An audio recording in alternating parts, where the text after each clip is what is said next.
Halo, selamat datang kembali. Dalam video sebelumnya, kita telah menyelami pentingnya coaching presence. Kehadiran penuh seorang coach adalah tanah subur, tempat benih kepercayaan mulai bertunas. Hari ini, kita akan fokus pada benih itu sendiri, kepercayaan atau trust.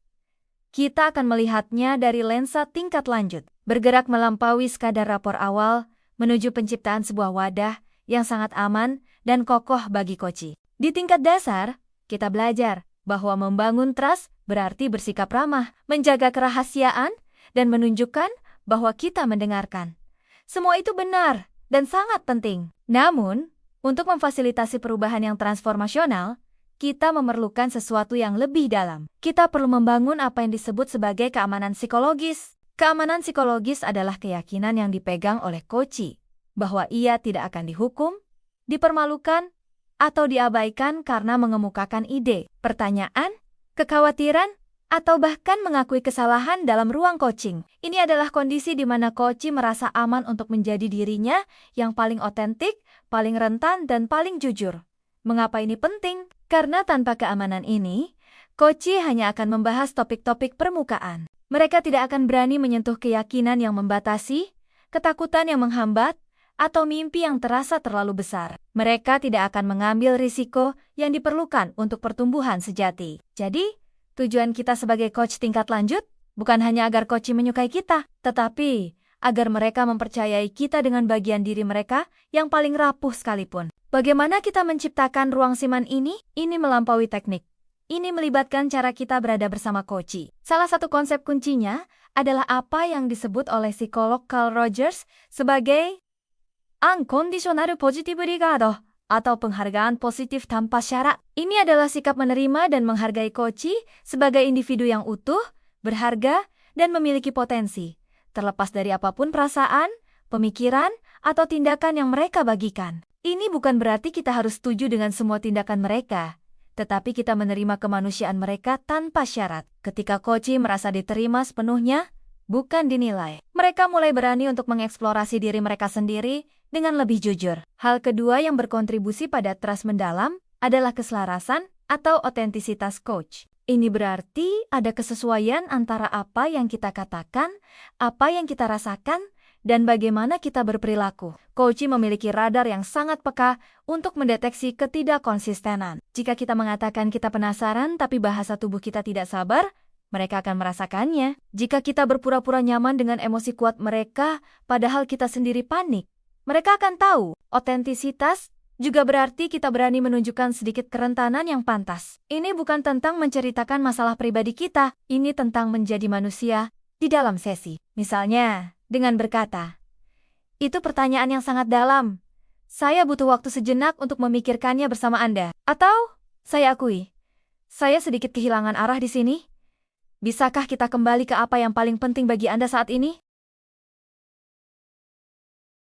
Dengan menunjukkan bahwa kita tidak sempurna atau memiliki semua jawaban, kita justru mengundang hubungan kemitraan yang lebih setara dan otentik. Namun, bagian paling menantang dan paling membedakan praktik coaching tingkat lanjut dalam membangun trust adalah kemampuan untuk menangani momen ketika kepercayaan itu goyah. Dalam setiap hubungan manusia yang otentik, pasti ada momen miskomunikasi, kesalahpahaman, atau intervensi yang terasa kurang pas. Dalam terminologi psikologi hubungan, ini disebut keretakan atau rupture. Sebuah rupture dalam coaching bisa terjadi secara sangat halus. Mungkin Anda sebagai coach tampak sedikit terdistraksi. Mungkin Anda mengajukan pertanyaan yang tanpa sengaja terasa menghakimi bagi coachee. Mungkin Anda memotong pembicaraan mereka pada momen yang krusial. Atau mungkin coachee merasa Anda tidak benar-benar memahami inti masalah mereka. Tandanya bisa berupa perubahan energi yang tiba-tiba. Coachee menjadi lebih diam. Jawabannya menjadi lebih singkat. Bahasa tubuhnya lebih tertutup. Atau ia menjadi lebih defensif. Coach pemula mungkin akan mengabaikan sinyal ini, takut memperburuk keadaan, atau bahkan tidak menyadarinya sama sekali. Namun, coach tingkat lanjut melihat rupture bukan sebagai kegagalan, melainkan sebagai peluang emas untuk memperdalam kepercayaan. Kemampuan untuk mengenali dan memperbaiki keretakan inilah yang disebut proses rupture and repair. Bagaimana cara melakukannya? Langkah pertama adalah menyadari dan menamai. Ini membutuhkan presence yang luar biasa. Anda harus cukup terhubung dengan dinamika sesi untuk merasakan pergeseran. Ketika Anda merasakannya, Anda perlu keberanian untuk menamainya dengan lembut dan penuh rasa ingin tahu. Contohnya, saya perhatikan ada jeda setelah saya mengatakan kalimat tadi. Saya penasaran, apa yang sedang terjadi bagi Anda saat ini? Atau saya merasakan sedikit perubahan energi di antara kita. Bisakah kita berhenti sejenak dan melihat apa yang sedang terjadi? Langkah kedua adalah mengambil tanggung jawab. Jika Anda merasa intervensi Anda mungkin menjadi penyebabnya, akuilah.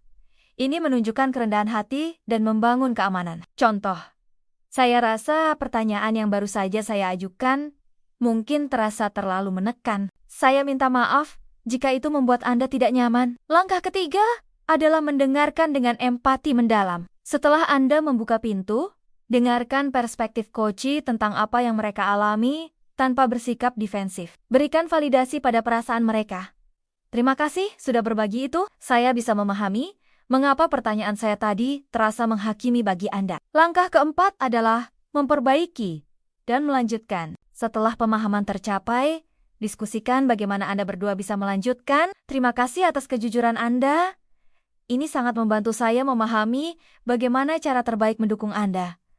Bagaimana jika kita mencoba pendekatan yang berbeda sekarang? Proses rupture and repair ini sangat kuat. Ketika coach melihat bahwa hubungan coaching cukup kuat untuk menahan kesalahpahaman dan membahasnya secara terbuka, kepercayaan mereka tidak hanya kembali ke level semula, tetapi seringkali menjadi jauh lebih dalam. Mereka belajar bahwa ruang coaching ini benar-benar aman, bahkan saat ada ketidaknyamanan. Sebagai kesimpulan, membangun kepercayaan tingkat lanjut adalah sebuah proses yang aktif dan dinamis. Ia diciptakan melalui sikap penerimaan tanpa syarat, otentisitas dari diri Anda sebagai coach, dan yang terpenting, melalui keterampilan dan keberanian untuk menavigasi momen-momen ketidaksempurnaan dalam hubungan. Ini adalah wadah yang memungkinkan coach Anda melakukan pekerjaan mereka yang paling berani dan transformasional. Untuk refleksi Anda, saya undang Anda untuk memikirkan ini dalam interaksi profesional Anda. Bagaimana Anda biasanya merespons ketika Anda merasakan adanya diskoneksi atau kesalahpahaman dengan orang lain? Apakah Anda cenderung menghindar, bertahan, atau mendekat dengan rasa ingin tahu? Memahami pola Anda sendiri adalah langkah pertama untuk bisa lebih efektif dalam proses repair bersama coach Anda. Terima kasih.